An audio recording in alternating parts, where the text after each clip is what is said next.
Good morning students. This is the second video lecture of biology for class 12th. In the last video we discussed about some important key terms of genetics, and today we will discuss about the Mendel's law of inheritance. So let's start. As we know that Gregor John Mendel, known as the father of genetics, put forward the basic laws of genetics. Mendel performed his experiment on garden pea, and the reason for the selection of garden pea are as follows. As we all know that Mendel selected garden pea in his experiment, but why? उसके पीछे के जो reasons हैं वो आज हम discuss कर लेते हैं. So first reason is that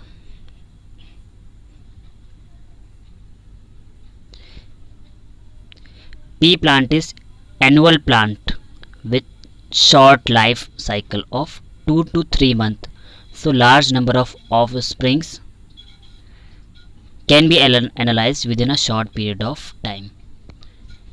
Means there are three categories of plants: annual, biennial and perennial. Annual plants are those plants which grow once in a year. Biennial are those which grows twice in a year, and perennial which grows all the time. So the pea plant is annual. It means कि ये साल में एक बार grow करता है, and its life cycle is very short. It's about 2 to 3 month.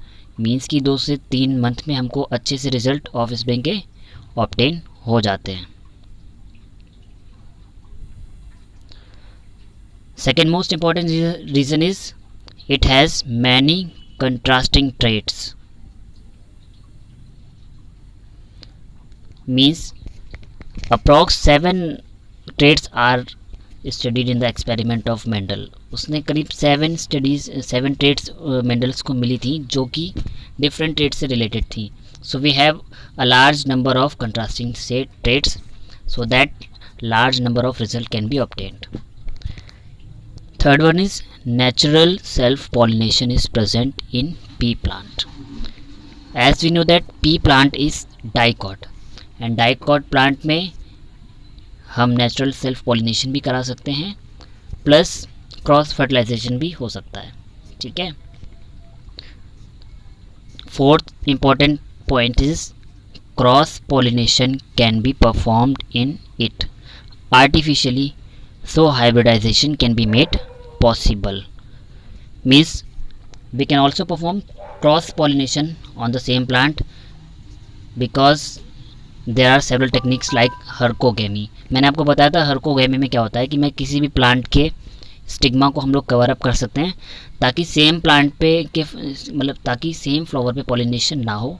Pollination जो है same flower के किसी सेम प्लांट के किसी अदर फ्लावर पे हो या किसी अदर प्लांट के फ्लावर पे हो. That is called hercogamy. So in this way we can perform artificial hybridization also. Fifth most important point is pea plant is easy to cultivate. Means इसको cultivate करना भी बहुत easy है. Now we discuss about Mendel's work.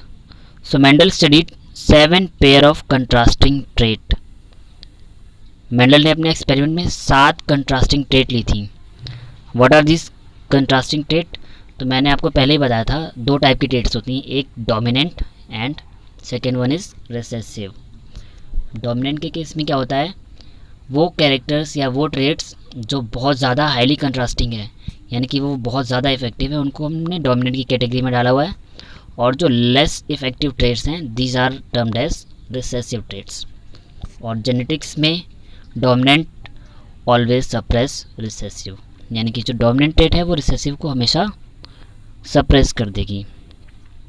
So what are these dominant and recessive trait? Let us no.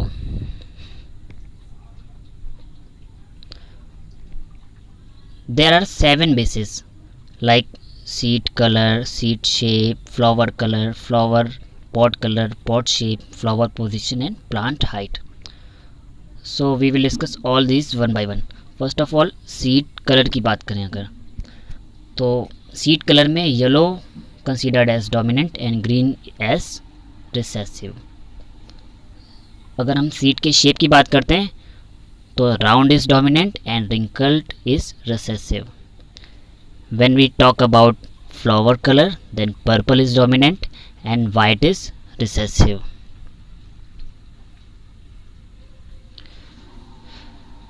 On the basis of pod color, green is dominant and yellow is recessive. अगर pod shape की बात हो रही है तो inflated shape जो है वो dominant है और constricted जो है वो recessive है। And 6th position में है flower की position, that is axial and terminal. And the last one is plant height, so tall character is dominant over dwarf. Now I'll explain you all these things. Seed colour means जो हमारे plant का जो seed है, जो बीज है, उसका colour कैसा होना है, तो वो येलो और ग्रीन में डोमिनेंट हो रहा है, डोमिनेंट रिसेसिव। सीड का शेप राउंड यानी कि हमारे पास टोटल राउंड शेप है, या रिंकल यानी कि झुर्रीदार टाइप्स का है। फ्लावर का कलर पर्पल है या वाइट है। पॉड यानी कि उसकी जो फली का कलर है वो ग्रीन है या येलो है। पॉड का शेप कैसा है, तो अगर फ्लैट है तो डोमिनेंट है और कॉन्स्ट्रिक्टेड है तो वो रिसेसिव है। फिर फ्लावर की पोजीशन की बात करते हैं तो दो टाइप की पोजीशन है यहाँ पे, एक एक्सियल और एक terminal. Axial in the sense कि अगर फ्लावर प्लांट की शूट वाले एक्सिस पर हो कहीं पे भी, ठीक है, means at the mid portion of the plant body. And terminal means either upper end और लोअर एंड। तो अगर फ्लावर की पोजीशन प्लांट के मिड पार्ट पे है that is termed as axial and it is considered as dominant trait, and when it is at the base or at the tip it is termed as terminal. And plant height, so tall plant is dominant and dwarf is recessive. I hope you guys understood all these things. Now we discuss type of cross. So there are two kinds of crosses. First one is monohybrid and another one is dihybrid. So let's discuss what is monohybrid cross, जिसे हम हिंदी में एक संकर cross भी बोलते हैं। तो monohybrid cross when we consider the inheritance of one character at a time in a cross, this is called monohybrid cross. Means अगर हम किसी सिंगल करेक्टर के बिहाफ पे कोई क्रॉस करा दें एट अ टाइम, एक ही करेक्टर को लेना क्रॉस, तो ऐसे क्रॉस को बोला जाएगा monohybrid cross. And there are two example of monohybrid cross. First one is law of dominance and second is law of segregation. So हम लोग लॉ ऑफ डोमिनेंस को डिस्कस करते हैं।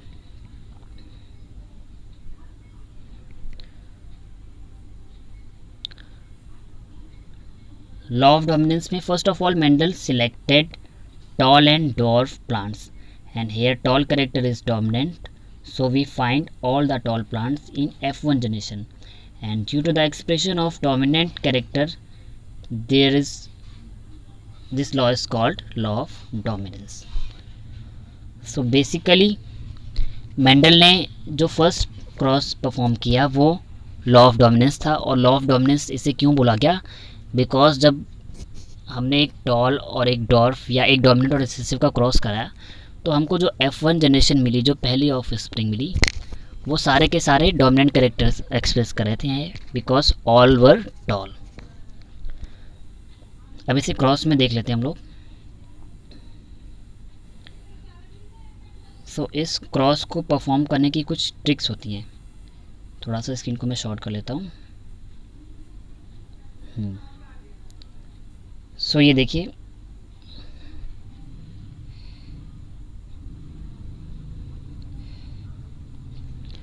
टॉल के लिए हमने जो जीन सेलेक्ट किया है दैट इज कैपिटल टी, और डॉर्फ के लिए स्मॉल टी।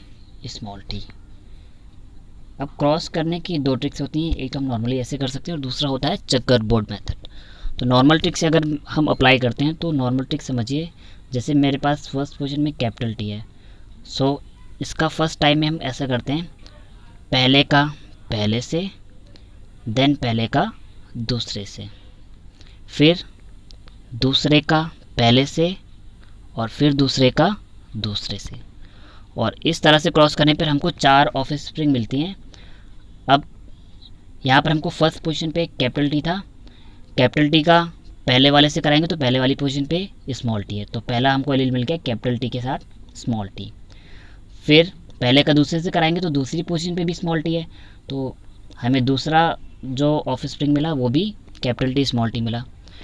फिर हम आ जाएंगे सेकेंड वाले के केस में, तो सेकेंड में भी हम सेम थिंग परफॉर्म करेंगे, पहले का पहले से और पहले का दूसरे से। तो पहले का जब पहले से कराएंगे तो कैपिटल टी के साथ स्मॉल टी आ गया, फिर पहले का दूसरे के साथ कराएंगे तो कैपिटल टी के साथ स्मॉल टी आ गया।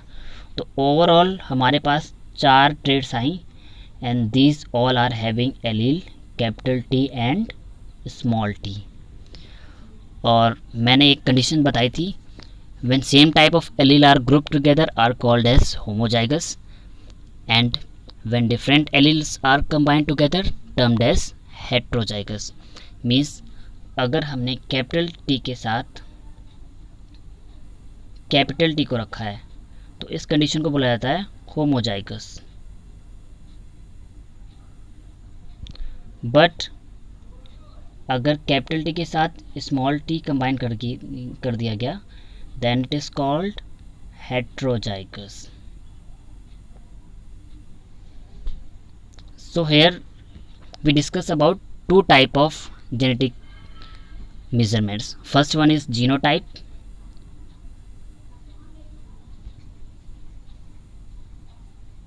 and other is phenotype. मैंने आपको स्टार्टिंग में ही completely बताया हुआ था। When we talk about phenotype, phenotype defines the external morphology of a plant. Means हमने 2 प्लांट का क्रॉस कराया और हमें जो ऑफ स्प्रिंग मिली उसमें हम देखते हैं रिजल्ट्स में हमें आउटलुक वाइज या फिजिकल अपीयरेंस वाइज सारे प्लांट कैसे दिख रहे हैं। तो अगर हमारे पास एटलीस्ट 1 कैपिटल टी प्रेजेंट है कहीं पे भी, ठीक है, तो 1 capital T in the sense कि हमारे पास डोमिनेंट जीन है, and presence of dominant genes ensure that it is a dominant trait. तो जब हमारे पास डोमिनेंट जीन प्रेजेंट है तो बेसिकली हम जो फिनोटाइप लेंगे उसमें देखिए हमारे पास capital T small T, capital T small T, capital T small T, capital T small T, यानी कि F1 जनरेशन के जो नए 4 एलील्स मिले हैं या 4 जो ऑफ स्प्रिंग मिली हैं डॉटर्स की हमारे पास, उनमें सब में एटलीस्ट 1 कैपिटल टी और 1 स्मॉल टी है, यानी कि बेसिकली सब में 1 कैपिटल टी इज़ प्रेजेंट। सो हम बोल सकते हैं फिनोटाइप में ऑल टॉल, मीन्स हमारे जो प्लांट है वो सारे के सारे टॉल हैं। Clear? Because the presence of 1 dominant genes ensures the possibility of dominant character. So जब सब में एक एक डोमिनेंट कैरेक्टर जीन आ रहा है मीन्स सारे टॉल हैं। But when we discussed about genotype, so मैंने बोला था जीनोटाइप के केस में हम कंसीडर करते हैं उसकी genetic information, means genetic level पर उसका कॉन्स्टिट्यूशन क्या है। So all are tall but all are having 1 capital T with 1 small T, यानी एक कैपिटल टी के साथ एक स्मॉल टी का होना रिप्रेजेंट करता है कि यहाँ पर हमारे पास इस डोमिनेंट जीन के साथ साथ ये वाला रिसेसिव जीन भी प्रेजेंट है। सो जब एक डोमिनेंट और एक रिसेसिव जीन साथ में ग्रुप किए जाते हैं तब हम जो टर्म यूज़ करते हैं हेट्रोजाइगस, ठीक है, मैंने आपको पहले भी बताया था, तब हम टर्म यूज़ करेंगे हेट्रोजाइगस।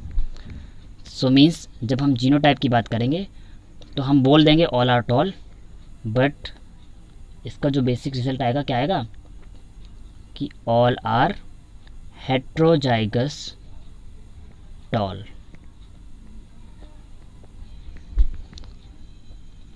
क्लियर है? I hope you all get it. So students, आज की वीडियो में इतना ही रखते हैं, and in the next video we will discuss law of segregation and also law of independent assortment, जो कि हमारा आ जाता है डाई हाइब्रिड क्रॉस के अंदर, ठीक है। And After all these three laws, we will discuss about linkage and crossing over, which is an important topic in your class. So thank you class. Have a nice day.